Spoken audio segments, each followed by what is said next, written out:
that identity that people carry around with is ultimately an illusion.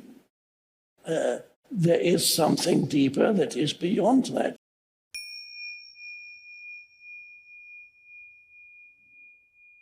Identification with body image, identification with body, which is of the many identifications that make up the personality, the person, the self. I would say it probably starts with the body. The body, obviously, you consider to be this, my body, me, and you identify with the body, but of course, ultimately, it's not the body, it's a mental image of body. Everything is a mental image. You don't even know where there's anything out there at all. It could just be a creation of your mind. But let's not go that way right now.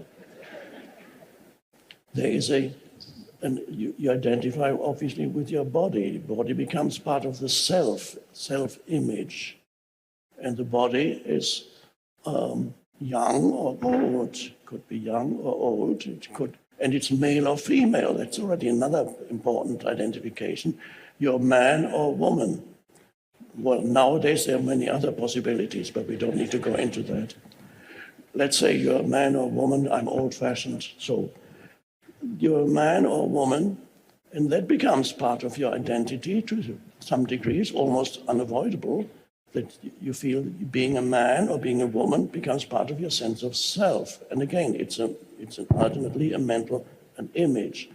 In some cultures, being a man or a woman is even more important than in our cultures here, the very traditional cultures.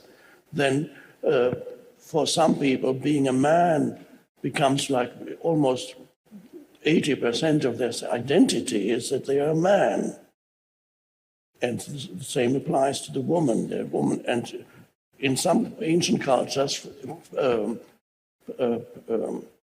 patriarchal cultures, for example, being a man immediately gives you a feeling of superiority over 50% of the other humans who are not a man. That's interesting. So if you have nothing to show for it in your life, but at least you're superior to 50% of the others, never done anything much, you may be very, very stupid. Sorry, stupid is politically incorrect. I won't say that. Of low intelligence, I don't know, maybe I can't even say that. But you're superior, you're a man. I'm a man. Oh, that's a big chunk of your identity in some place. And then you have then of course you have the color of your skin. Inevitably, it becomes part of your sense of self also, because there are others where have a different skin color. So it inevitably is part of your sense of identity. But your sense of identity, this is all egoic identity. Then you have the skin, and then you have things you put on your body, which is the clothes you wear. That becomes part of your identity too in many cases. Then it becomes things possessions that you own, you identify with those. That becomes all mental baggage.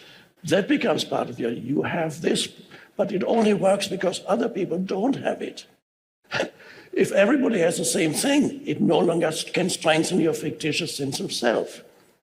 If you drive a Ferrari, and that enhances your sense of self, your egoic self, which is a thought form, nothing else, you have the environment. It only works because most people don't have it. But if at the age of 18 or 21, the government gave every human a Ferrari as a gift, it would be meaningless. It could not help you in strengthening your fictitious sense of identity. Same thing with race. Obviously, there's always the other. In this sense of identity, you define yourself by looking at the others who are other than you. So this sense of identity, egoic identity, always needs desperately needs the other for its self-definition. Let's imagine you wake up one day.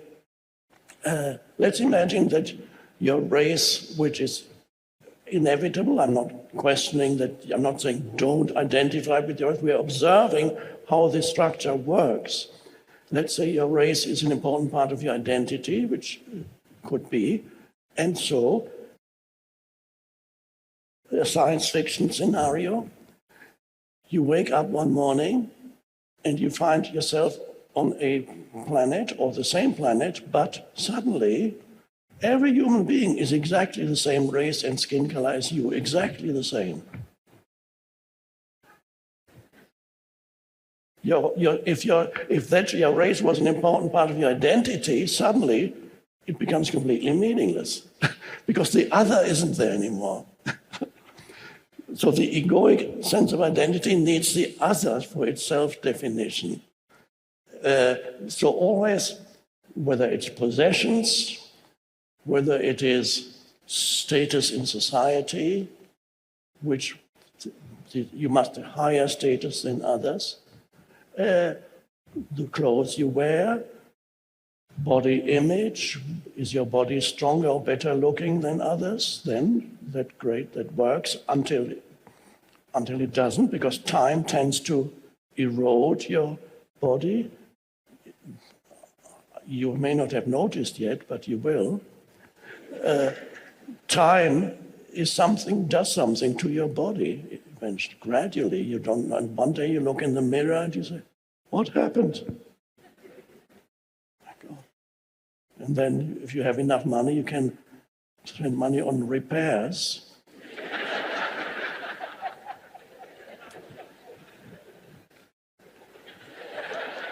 And it works as long as you don't smile too much. But eventually, time will catch up.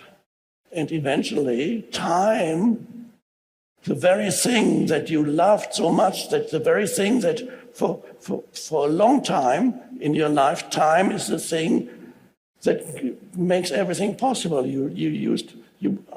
Time enables you to grow. Yes, it's great. Time enables you to acquire knowledge, to enables you to achieve this or that. Time enables you to get stronger. All this is wonderful. Time gives you all that, and then it takes it away. So first, time is your friend, and then something happens. Time becomes your enemy. So you're trapped in time. If you're trapped in time, you're also trapped in the entire egoic identity that is part of that, and you will encounter suffering. Everybody has a fatal illness. We could call that time. Eventually it'll kill you. Sooner or later, it'll kill you. Oh my God, that's bad news. So, we have an identity that is intimately bound up with time, and what is the way out of what I've just been describing? This self, this sense of self that is derived from the story making of your mind. Is there anything beyond that? Is there a dimension that is deeper than this self, this person, that you are here for a little while? Everybody has a history, and you're a person, you're a conditioned entity. Is there anything beyond this conditioned entity, the self?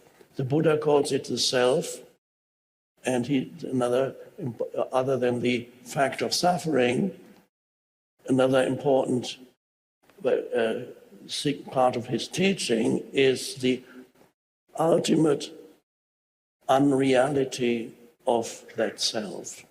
The ultimate unreality of that self, which was also Jesus' teaching, but it's usually overlooked by churches and theologians, because Jesus said, literally, here's another little quote that I'm sure he actually said literally. He said, deny thyself. Oh, I thought the Buddha said that. It was actually Jesus. Deny thyself means, what does it mean? What is the point in denying yourself if yourself is actually real?